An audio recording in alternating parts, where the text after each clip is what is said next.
오늘이 교과서 공청회 마지막 날입니다. 오늘은 총론이죠. 총론은 이제 전체적인 걸 개관하는 그런 시간인데요. 그래서 제가 이 좀 큰 그림을 좀 그려드리려고 이렇게 좀 강의를 짧게 준비했습니다. 제가 교과서 공청회를 다니면서 확인한 바는 굉장히 내용이 다른 과목임에도 불구하고 성소수자 얘기 이런 얘기가 다 들어가 있어요. 그래서 이 이유는요, 그 뿌리가 있습니다. 이 사람들이 생각하는 게 그냥 나온 말이 아니고 그들이 믿고 있는 이념에서 나온 거기 때문입니다. 그래서 제가 이 이념을 이해하지 않으면 저 사람들의 말에 속아 넘어가겠다라는 생각을 했어요. 왜냐하면 저 사람들이 얘기하는 건 인권 이런 좋은 말로 포장하거든요. 근데 우리가 생각하는 인권하고 너무나 다른 개념입니다. 그거는 모두가 동의하실 겁니다. 그렇죠? 그러면 그 인권 개념이 어떤 사상적 뿌리에서 나왔는지를 우리는 알아야지만 싸울 수 있습니다. 안 그러면은 허공에 대고 칼질하는 거랑 똑같겠죠. 자, 그래서 그거를 좀 설명드릴게요. 큰 그림을 아셔야 됩니다. 그 사상적 뿌리는요, 한 세 사람 정도로 요약할 수 있는데요. 처음에 마르크스입니다. 마르크스요. 다들 아시죠? 공산주의 만든 사람이요. 두 번째는 누구냐 하면요, 프로이트입니다. 프로이트도 많이 들어보셨을 거예요. 그 다음에 마지막은 뭐냐면요, 미셸 푸코라는 사람이 있습니다.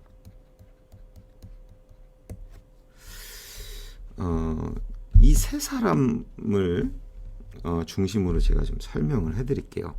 마르크스 하면은 우리가 제일 많이 얘기하는 거는 유물론입니다. 유물론은요, 간단히 말씀드리면 물질이 전부 다다라고 이야기하는 겁니다. 그러니까 정신, 영혼 이런 거 있지 않습니까? 영혼 같은 건 존재를 믿지 않고요. 우리 인간은 전부 다 뇌, 심장, 이런 물질들, 우리 몸 안에 들어있는 물질들, 세포도 이런 게 다다. 영혼은 없다라고 이야기합니다. 정신 같은 경우에는요, 정신이 있다는 건 부인할 수 없죠. 근데 이거는요, 물질에서 파생된 부산물일 뿐입니다. 무슨 얘기냐 하면요, 뇌세포가 움직이면 그게 정신이다 라고 이야기를 하죠. 근데요, 이 마르크스는요, 이 유물론을, 이거는 이제 기본적인 유물론의 원래 의미고요. 이거를 이제 사회에다가 이 유물론의 논리를 사회에다가 대입을 합니다. 그래서 이 물질은 뭐가 되냐면요, 마르크스에 따르면 경제적 소유예요. 돈이 많냐 적냐라는 거예요. 거기에 따라서 이 정신, 이건 뭐냐 하면요, 이게 이념입니다. 이념. 우리가 맡고 있는 옳다고 생각하는 윤리, 도덕 이런 거라고 생각하셔도 될 것 같아요. 그러니까 이 사람은 그대로 이거를 대입해서 이거를 설명해 보면 경제적 소유 정도에 따라서 이념은 달라진다라고 이야기하는 겁니다. 달리 말하면 우리가 맡고 있는 이념은 절대적인 어떤, 우리는 뭐예요? 신이 주어진 거라고, 신이 주신 거라고 이야기하는데, 이 사람은요, 경제적 소유에 따라 달라진다고 믿습니다. 그러니까 쉽게 얘기하면 네가 가진 자면 자본주의를 좋아할 거고, 네가 못 가진 자면 공산주의를 좋아할 거라고 생각한다는 이야기입니다. 이게 이념이죠, 그죠? 자, 그런데요, 이제 프로이트란 사람이 1900년대 그 20세기 초에 등장합니다. 이 사람은 뭐라고 얘기하냐면요, 인간의 모든 정신병은 뭐가 원인이라고 생각하냐면요, 성욕을 억제하는 게 그 원인이다 라고 이야기를 하죠. 이 사람은 의사였어요. 의사였는데 정신과 정신과 그때가 있었는지는 모르겠는데 의사인데 심리치료를 많이 하면서 이런 얘기를 합니다. 그러면서 이 사람이 뭐라 그러냐면 남근기라는, 이게 아이의 발달 과정에 남근기라는 시기가 있는데 이때에 어김없이 모두가 오이디푸스 컴플렉스를 경험한다고 주장을 합니다. 주장이에요. 검증된 게 아니에요. 이 오이디푸스가 뭐냐 하면요, 남자아이는 자기 엄마한테 성욕을 느끼고 아버지를 적으로 생각한다고 이야기합니다. 그리고 여자아이는 아버지한테 성욕을 느끼고 어머니를 라이벌로 생각한다고 이야기를 합니다. 변태적이죠. 예. 근데 이 프로이트 제자 중에 누가 있냐 하면요, 빌헬름 라이히라는 사람이 있어요. 제자인데 이 사람은 프로이트의 이론하고 마르크스의 이론을 결합합니다. 그래서 뭐라 그러냐면요, 성욕을 억제하는, 아까 뭐죠? 이념, 도덕, 윤리 있잖아요. 이것이 성욕을 억제하는 거는, 이거는 안 된다. 왜? 정신병을 일으키니까. 성욕을 억제하면 정신병이 걸린다는 거예요. 그래서 애들한테 자유행위를 가르치고 콘돔 사용법을 가르치는 겁니다. 이 사람의 이론은 성정치 이론. 왜 성정치냐 하면요, 정치가들이 국민을 통제하기 위해서 이 이념을 사용해서 성욕을 억제하게 함으로써 정신병을 걸리게 한다는 뭐 이런 내용입니다. 그래서 이거를 성해방 이론이라고도 말합니다. 그러니까 이 이념으로부터 해방시키자는 거죠. 자, 그 다음에 미셸 푸코는 뭐냐 하면요, 이 사람은 언어를 얘기합니다. 언어. 그러니까 우리가 이 정신이라고 하는 거는요, 그 사람이 어떤 언어를 쓰는지를 보면은 이 사람의 정신이 뭔지 알 수 있거든요. 그죠? 그래서 미셸 푸코는 이 언어를 얘기합니다. 이 사람은 무슨 얘기를 하냐면요,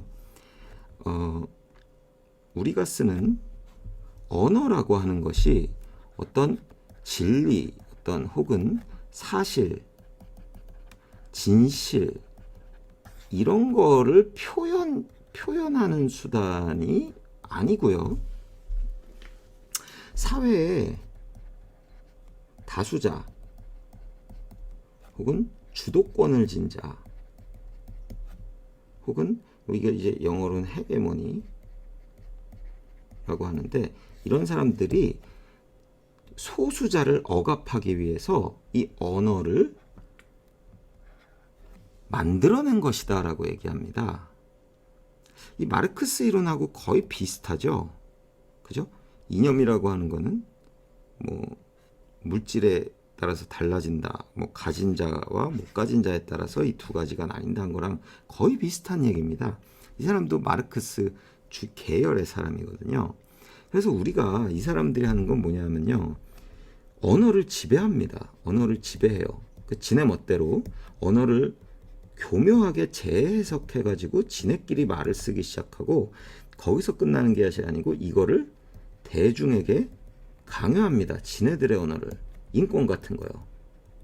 그래서 우리가 이 말을 조심해야 됩니다. 이쪽 사람들은 할 때마다 그거를 그냥 당하고 있으면 안 됩니다. 우리 프로불편러라는 말을 많이 듣죠. 이게 뭐냐면은 불편한 게 직업인 사람이에요. 근데 무슨 말만 하면 그게 혐오다 뭐 이러잖아요. 그게 불편하다는 말이에요. 지네들은. 이 사람들이 불편해하는 건 다 언어 사용이에요. 무슨 장애인 비하다, 사람들이 무슨 말 하면 무슨 뭐 너 장애인이냐 이러면은 그게 장애인 비하라는 겁니다. 그럼 그걸 언론에 실어가지고 사람들한테 알립니다. 그 사람들이 이런 언어 못 쓰게요. 근데 이런 식으로 프로불편녀들을 동원해서 언론 조작을 해갖고 언어를 하나하나 바꿉니다. 그래서 요새는요, 언어가 너무너무 어지러워요. 이게 정말 그런 뜻인지 사전을 찾아보면 아닌 경우가 많죠. 이거는 제가 수요일 날 금요일이죠. 지난주에 그 혐오에 대해서 이야기하면서 그 신당역 사건 이야기하면서 말씀드렸습니다. 그래서요, 우리가 근본 시작은 이 유물론이거든요. 정신과 영혼은 없고 그냥 네가 이익대로, 이익이잖아요 이거, 그죠? 네가 가진 자면 뭐 이런 거 믿고 못 가진 자면 이런 거 믿는다. 이런 얘기거든요. 그러니까 이 근본적인 어떤 이거를 싸움으로 보고 있는 겁니다. 저 사람은. 우리가 진짜 절대 진리가 있어서 그거를 우리가 찾아가는 과정, 우리가 그거를 아이들한테 교육시키는 과정이 아니고 그거는 그냥 허상일 뿐이에요. 정신이 허상이라고 그랬잖아요. 그러니까 그 머릿수를 늘려서 싸워서 이기면 우리가 승리한다라고 저 사람들은 믿고 있는 겁니다. 그래서 제가 이거를 설명드린 이유는 여러분들 속으시지 말라고 이 역사, 지성사죠. 이 지성사를 좀 아시면 그들의 속셈을 금방 알아채실 수 있을 겁니다. 그들의 쓰는 언어들을 우린 하나하나 짚고 넘어가야 됩니다. 그럼 오늘도 파이팅 하시기를